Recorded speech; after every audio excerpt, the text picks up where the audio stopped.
কুড়িটা হাত গর্বিত ছিল।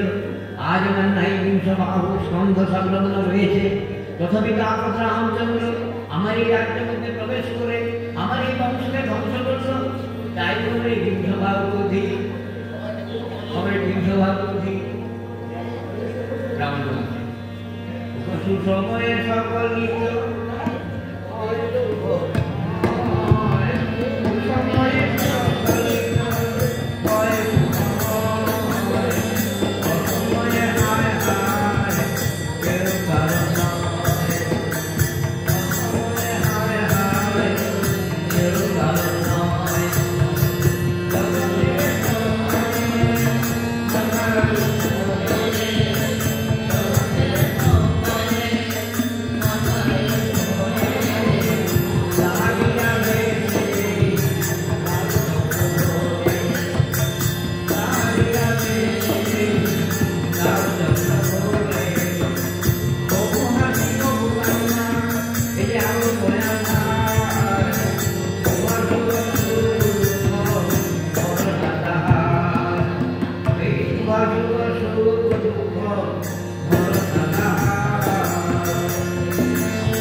মানুষের পূজা কেউ করে না, সময়ের পূজা করে থাকে। সময় হলো বলবান, সময় হলো বলবান।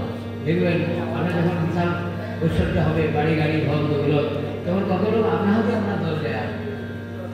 হ্যাঁ, কত লোক আপনা হতে আপনার দরজায় আসবে। কাজে মানুষের পূজা কেউ করে না, সময়ের পূজা করে থাকে। সময় হলো বলবান।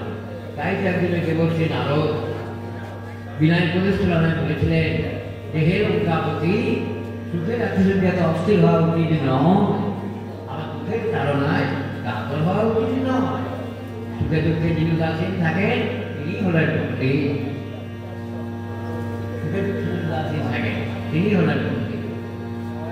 রাবণ বলেছে অতএব সর্বক্ষণ সকলেই এই সুখে দুঃখে উদাসীন থাকাটাই কর্তব্য। যা শত্রু দল প্রবল হয়ে লঙ্কার কাল হয়েছে মুহুর্মুহু সিংহনাথ পূর্ব আমাকে সংগ্রামে আহ্বান জানাচ্ছে। আমারও সেই সংগ্রামে যাওয়াটা বিশেষ কর্তব্য। জয় শিব শম্ভু হর হর শঙ্কর বদ্রীনাথ রাঘবতি হাজিরাম শ্রীরাম সংগ্রামে সমস্ত সর্বজন হয় বুঝিব রাঘবে নয় মাটির দেহ মাটিতেই মিশিবে দৃঢ়ভাবে প্রতিজ্ঞা করিয়ে গেল সব নবদ্রমে শ্রীরাম সংগ্রামে। এই বলে লঙ্কার প্রতি রাবণ সর্বান্ত মুনি মহালিঙ্গ খুঁজেছিল ধান পূর্ব আপন মনে মনে বললেন আজকে প্রধান চায় প্রত্যাবর্তনের কোনো প্রত্যাশা নাই। চিরদিনের গাম্ভীর উল্লাস উন্মত্ত লক্ষ্যপূজিত প্রসান্ন আর হইতে সর্বত্যাগী সন্ন্যাসী। আগে রাবণের সর্বদাই কল্পনা ছিল এইটা বিজয়ী রাজা আমার ন্যায় বৃহৎ বীর্যবান ধনবান ভাগ্যবান রাজনীতিজ্ঞ রণনীতিজ্ঞ কে আছে? আমি ইন্দ্রাণী দেবদিগার রাজত্ব করেছি। এইবার ব্রহ্মা বিষ্ণু সাহায্যে আনব কিন্তু আজ আমার সে প্রভাব নয়। মনোবিদ্যা করে আমার পরিবর্তন ঘটে গেছে। তাই সে মনে বলছে হ্যাঁ হ্যাঁ এই তোমরা 1 লক্ষ পুত্র 6 লক্ষ নাতি হ্যাঁ দাদি কোথায় মিলিয়ে গেল? এত সহায় এত সম্বল দেখাতো তার আমার কি হয়ে পড়লো? আর যাহার সম্বল দিন হতে দিন, হ্যাঁ 10 দিন মানে দিবস, আর 10 দিন হতো না দিন মানে 2 দিন। আর যাহার নিঃসম্ভব দিন হতে দিন এম কি করলাম? সারা জীবনটা সেই ভোগ বিলাসে কাটিয়ে দিলাম। কিন্তু আজকে করে যে আসবে ওই আমি একদিনও ভাবি না হয় এটি বাস্তব না স্বপ্ন? হ্যাঁ সবই সত্য। রাবণ যদি দিনাতি দিন হওয়া সম্ভব হতে পারে তাহলে অন্তর্বিলাসে করে পরিবর্তন হবে না কেন? এই অন্তর্ভুক্ত আগে আগে যখন আমি দাঁড়াতাম তখন সেই তত্ত্বাবধান পর্যন্ত স্বপ্নধর অন্তঃসাখাকার সজ্জিত রয়েছে, সুপক্ষ কদল সমন্বিত কদলিত শোভিত রয়েছে, ফুলমালা ছাড়া সজ্জিত রয়েছে। কিন্তু আজ কি কোনো স্থানে ভগবান কোনো স্থানে স্বর্ণ কলস স্থানান্তরিত হয়ে ভূপৃষ্ঠে পড়ে রয়েছে। শিকার পরিবেক্ষণ দ্বারা অমঙ্গল সুযোগ শব্দে লঙ্কাবাসীকে যেন ভয় স্পর্শ করছে। আজ যে রমজান সুলতান সঙ্গীত ধ্বনি আয় তাদের কণ্ঠ বিনিশ্চিত শুধু অন্তর থেকে হাহাকার ও দূষণ করে ভক্ত জগৎ তোমরা আমাকে দেখে শিক্ষা করো চিরদিন তবু সমানে নাহি যা চিরদিন তবু সমানে নাহি যা আর কেউ বেসন বিলাসে সারা জীবন কাটিয়ে দিয়ে দেশে এসে সময় উদ্যোগের আক্রমণ করে বলে মনো না হ্যাঁ ওটা আমার বললে আমার অনেক কিছু বলবার আছে ভাবলে অনেক কিছু ভাববার আছে কিন্তু আমার ভাবলে আর কি হবে আর আমার খেতেও কিছুটা কি আছে বিলাসের কথা আমার এইবার শুনবে বিলাসের কথা আমার এইবার শুনবে যা একবারে রবীন্দ্রনাথ সময় অন্তঃপুরবাসী তিনি রানী মঙ্গলের সঙ্গে দেখা করে তারপর আমি রবীন্দ্রনাথ করবো এই বলে লঙ্কা রাবণ সর্বাঙ্গে মণিমাণিক্য ক্ষেত্রে রত্ন ধারণ পূর্বক অন্তঃপুরে গেলেন রানী মঙ্গলের সঙ্গে দেখা করবার জন্য কারণ এই যুদ্ধের মহাযাত্রা এত বুড়ি রাবণ রাজা অন্তঃপুরে গেল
বিচার করে দেব বুঝতে পারছি রামচন্দ্র মানুষ নন তিনি হলেন পূর্ণব্রহ্ম নারায়ণ আর জগৎতরে মা সীতা মা স্বয়ং পূর্ণালক্ষ্মী আর অন্তরে প্রভুকরণ লক্ষণ ঠাকুর হ্যাঁ তাই বলছি হে প্রাণনাথ আমি দুই একটি বন্ধু তাই বলছি হে প্রাণনাথ চতুর্দলে যা পাইয়া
হন্তা পুত্র হন্তা হরি নাম তার স্বর্ণতুল্লায় থেকে অপেক্ষা মঙ্গল কর সেই অনুষ্ঠান রামচন্দ্রের আমি কোনো হবো না তেমন সেই অনুষ্ঠান রামচন্দ্রের ধর্মাপন্ন হবো না তখন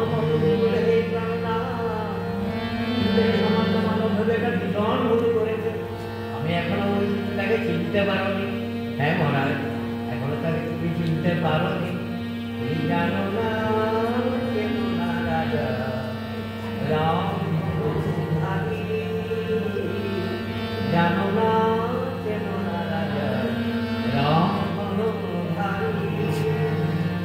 না জেনে এনেছো রাজা রামেরও ভরতি না জেনে এনেছো রাজা ভরতি জানো না কেন না রাজা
কি হলো কেমন করে? আরো বলি মহারাজ, রামকে যদি সামান্যই মানো তাহলে রাম নামের গুণে শিলা ভাসে কি করে? রাম নামের গুণে শিলা ভেসে পাথর। আরো বলি মহারাজ, রামচন্দ্র যদি সামান্যই মানো তাহলে রামচন্দ্রের সঙ্গে অহল্যা পাশানি মানবী হলো কি করে? হ্যাঁ, গৌতম ঋষি অহল্যা পাশার নাম হয়ে গেল রামচন্দ্র। আরো বলি মহারাজ, রামচন্দ্র যদি সামান্যই মানো তাহলে রামচন্দ্র জীবনের রাষ্ট্রধরণী শোনা হলো কি করে? জীবনের রাষ্ট্রধরণী শোনা হলো কি করে? যেমন তার জন্মগুলি নৌকারকে তুলেছে, গাছের চন্দ্রগুলি শোনা হয়ে গেছে রামচন্দ্র স্পর্শে। তাই বলছি মহারাজ, যদি রামচন্দ্র দেখবার আমার কোনোদিন প্রত্যক্ষ সুযোগ ঘটে নাই, তবু যখন বাংলার বলল জয় রাম করে সিংহনাম করে উঠে অথবা রামচন্দ্রের বিষয়ে যখনই কোনো আলোচনা হয় তখনই মনে হয় যেন একটা পবিত্র ছবি আমার মনে পড়ে ভেসে উঠছে। তখনই মনে হয় যেন একটা পবিত্র ছবি আমার মনে পড়ে ভেসে উঠছে। কি বলবো কারণা, কি বলবো কারণা, প্রাণের কথা রাখো সতী তোমার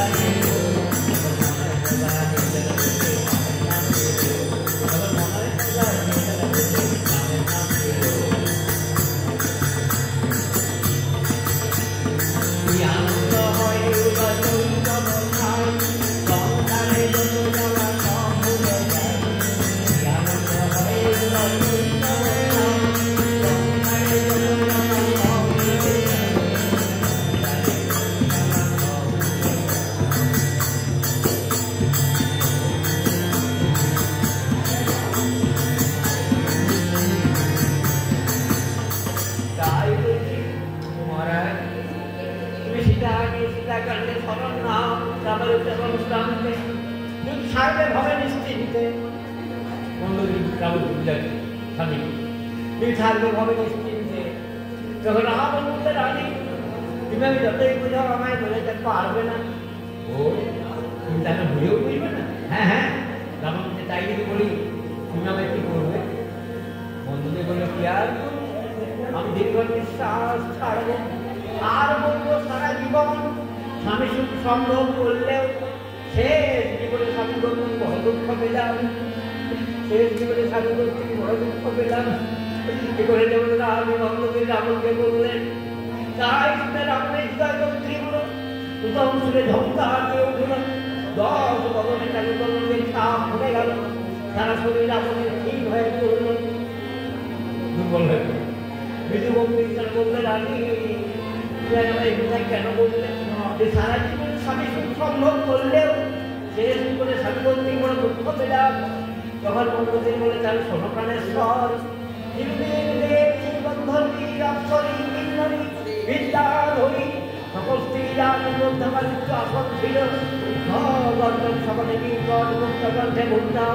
আমি রমণীপুরের শ্রেষ্ঠ ভাগ্যবতী নারী, আমি রমণীপুরের শ্রেষ্ঠ ভাগ্যবতী নারী। তখন আমার সমস্ত সকলে আমার কথা স্বীকার করল।